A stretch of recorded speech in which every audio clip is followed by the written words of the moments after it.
across to David Camroux, who is adjunct professor at the French Political Science Institute, Sciences Po. Thanks for joining us here on France 24. My pleasure. David, you and I are both old enough to remember the Marcos dictatorship and the revolution of 1986. Have the Filipinos forgotten it? I think, a lot of the Filipinos were not there. If I could just show a graph of the age group of the people who voted, 42% of the people who voted, were born after the Marcos dictatorship. I have no memories of it. And there was a massive disinformation campaign. 94% of all this disinformation seemed to be about Marcos and, actually glorifying the period of the Marcos dictatorship. That was not, it was a time of prosperity, it was a time of stability, it was a kind of golden age. And so that appealed to some of the voters. To the very poor, there's another kind of bizarre appeal, which is, yes, we know that Marcos put aside about $10 billion, but, once he becomes president, he'll be able to unlock that $10 billion and give it to the people. So it was a rather curious campaign. Do keep in mind that there are two peculiarities in the Filipino presidential voting system. The first is it's one round and not two rounds. So there were two main candidates, but there were 8 candidates altogether. And so the opposition to Marcos spent its time criticizing each other. Marcos himself refused any media interviews. He refused to take part in any debates during the campaign, because he knew he would be asked questions about his family.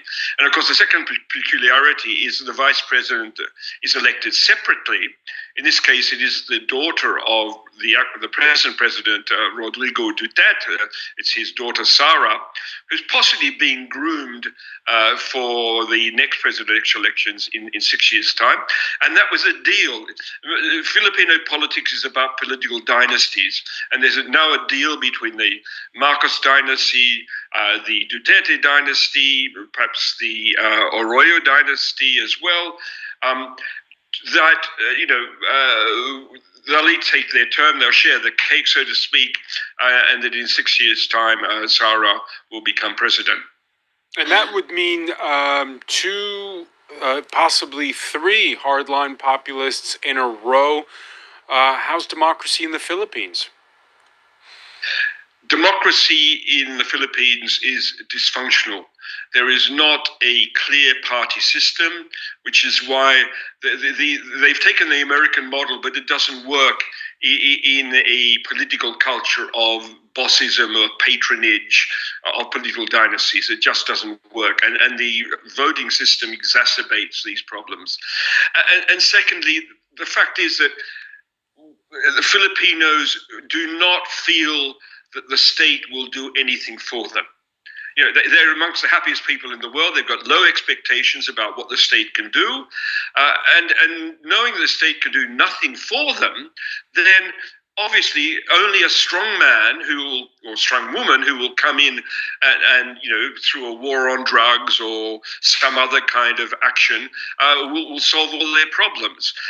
So there is a really fundamental problem in the weakness of the Filipino state, which I think gets something like 20% of public expenditure and simply does not have the capacity to meet the needs of its people. Is Bongbong Marcos his own man?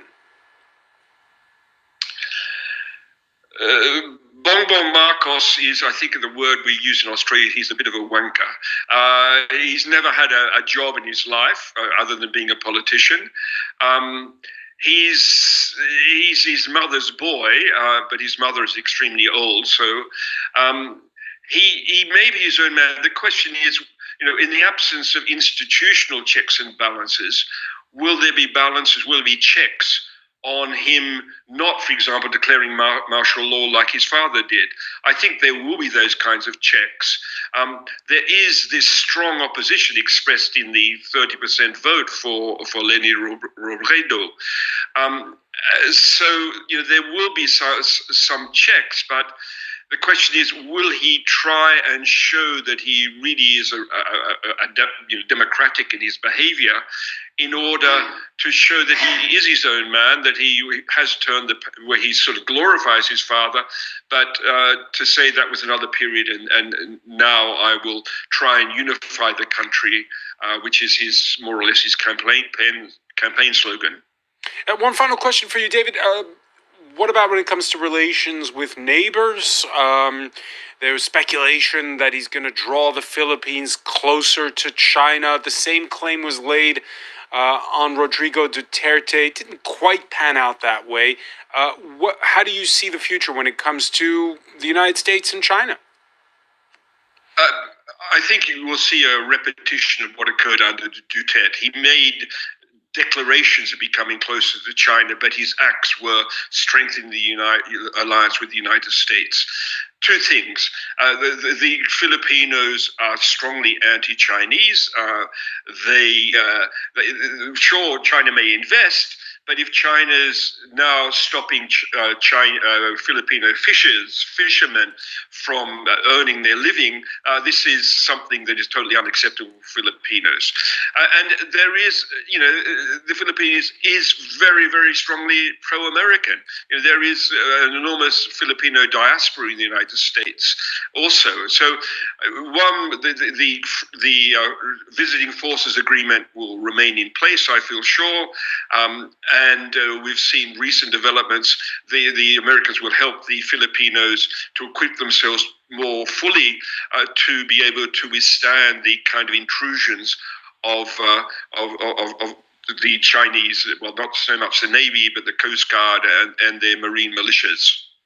David Camroux of the French Political Science Institute, Sciences Po, many thanks for speaking with us. Always my pleasure with you, Francois.